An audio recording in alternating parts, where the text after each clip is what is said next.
Hrácky počítač do 500 eur. Je to možné? Je. Stačí, keď budete sledovať toto video.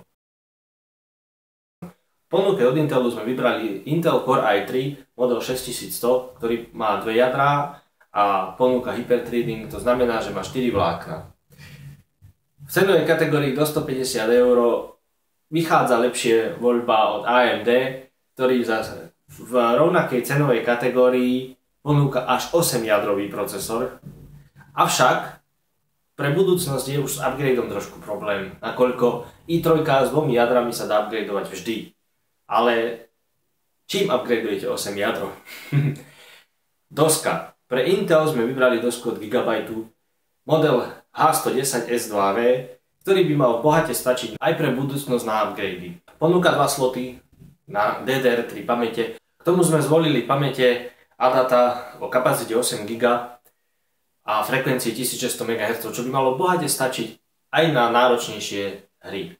K tomu všetkému grafická karta AMD Radeon R7 360, ktorá by samozrejme mohla bohate stačiť, aby najnovšie tituly fungovali aspoň na stredných detailoch a staršie hry by mohli fungovať na nastaveniach High alebo Ultra.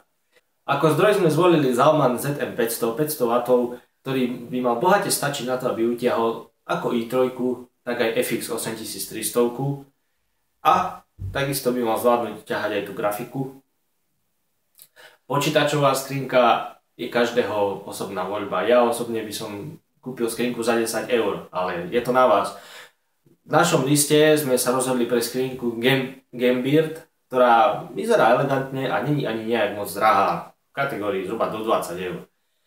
Ako pevný disk sme sa rozhodli spraviť variantu typu, že na systém bude SSD o kapacite 120 GB od Kingstonu, nakoľko sú to veľmi kvalitné disky. Na úložisko použijeme Western Digital Blue o kapacite 1 TB, čo by malo bohate stačiť. Minimálne na rok. V tomto zozname sa nachádza DVD napaľovačka od spoločnosti LG v kategórii do 15 eur. Čo sa týka AMDčka, procesoru FX 8300 nemôžete použiť dosku od Gigabyte určenú pre Intel, takže k tomuto procesoru sme sa rozhodli vybrať dosku od ASRoCu, ktorá by mala, ak si dobre pamätám, mať podporu až 4 ramiek s kapacitou do 64 GB, aj keď možno, že sa mýlim. Každopádne všetky ostatné komponenty ostávajú. Myslím si, že to je k dnešnému videu všetko, takže ak sa vám video páčilo, dajte nám like, prihláste odber, podporte nás. Linky sú dole v odkaze na každý jeden komponent, ktorý je v tomto liste uvedený. Takisto je tam odkaz na našu stránku, na našu facebookovú stránku. Pokiaľ sa vám video nepáčilo, môžete dať dislike, aj to je forma protestu. Budeme sa snažiť to robiť lepšie.